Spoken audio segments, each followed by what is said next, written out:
નમસ્તે, સ્પીક બિંદાસ સર્વે દર્શકોનું સ્વાગત કરે છે. આજે આપણે દેવિકાબેન ધ્રુવ જે શબ્દોને પાલવણીના સર્જક છે એમની આપણે મુલાકાત લઈશું.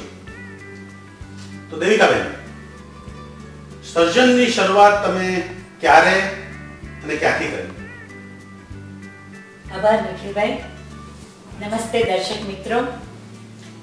લખવાની શરૂઆત તો અક્ષરોને ઓળખતી થઈ ત્યારથી જ થઈ, અને થોડી એનાથી પણ આગળ જાઉં તો નાનપણમાં દાદીમાની વાર્તાઓ સાંભળતી ત્યારથી કલ્પના શક્તિની શરૂઆત થઈ.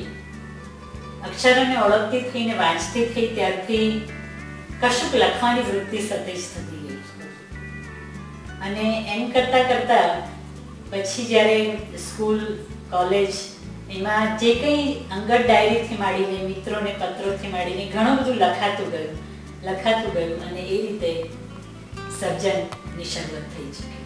વન્ડરફુલ, વન્ડરફુલ, સરસ. શબ્દારંભે એક અક્ષરની કલ્પના તમને ક્યાં અને કેવી રીતે આવી?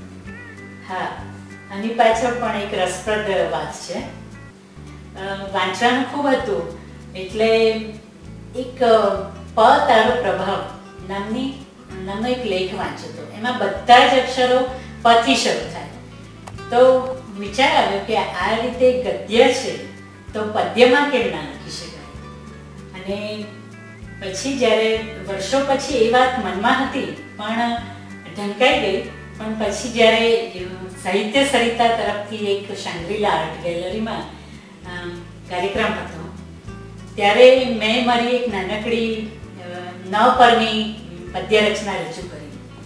સૌએ વખાણી અને ત્યારે મનમાં એક તરંગ જાગ્યો કે આ રીતે આખો કક્કો જ લખીએ તો કેવું.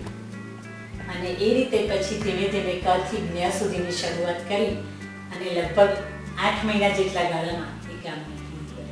એ રચનાની બે ત્રણ પંક્તિ કહેશો?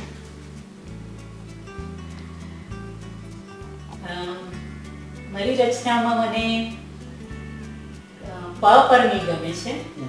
એમાં એક પનિહારીની પ્રાર્થના છે. અને એમાં પનિહારી પોતે જાય છે, પ્રભુને યાદ કરે છે. એની એક્ઝેક્ટ મને યાદ નથી પણ કદાચ હું મારી બુકમાંથી જોઈને કહી શકું. વાર્તામાં પનિહારી પ્રભુને કઈ રીતે પ્રાર્થે છે. પહેરી પાયલ પનઘટ પર, પનિહારી પલકે પાપણ પલપલ, પાથરી પાને તરનો પાલવ, પહોરે પોકારે પ્રીતમ પ્રીતમ. અને પછી આ રીતે આખી જ પ પરથી જ એની વાત પૂરી કરી કે પ્રભુને કેવી રીતે પ્રાર્થીને બોલાવે છે, પ્રભુ આવે છે, એ પનઘટ પર જાય છે અને પ્રકૃતિ કેવી રીતે પ્રફુલ્લિત થાય છે. સુંદર, સુંદર, ખૂબ જ સુંદર. તમે સાહિત્ય સરિતાની વાત કરી તો કહેશો કે સાહિત્ય સરિતાએ તમને શું આપ્યું?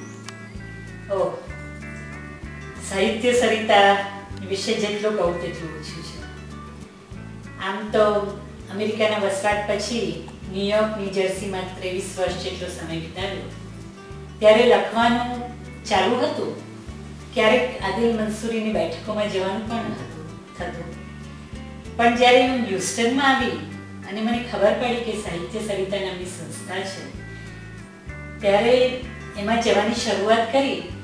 પછી તો એમાં એક જાતની મજા આવતી ગઈ એટલું જ નહીં પણ લેખન પ્રવૃત્તિને વેગ મળ્યો અને એ પછી ઘણો વિકાસ પામ્યો. કારણ કે અમે નિયમિત મળીએ, જે કંઈ લખ્યું હોય એ વાંચીએ એકબીજાની આગળ અને એમ થાય કે મજા આવે છે. બીજે મહિને આ લખીશું, ત્રીજે મહિને આ લખીશું, એમ કરતાં કરતાં લખવાની પ્રવૃત્તિને વેગ મળતો ગયો.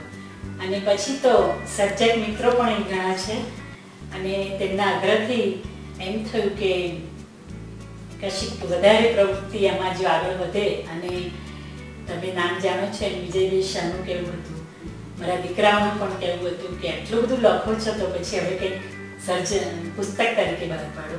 તો પછી આ મારું પહેલું પુસ્તક શબ્દોને પાલવડે, જેના માટે હું કમ્પ્લીટલી ગુજરાતી સાહિત્ય સરિતાને અને મારા પરિવારને ચોક્કસ કદર માનીને આભાર માનું છું.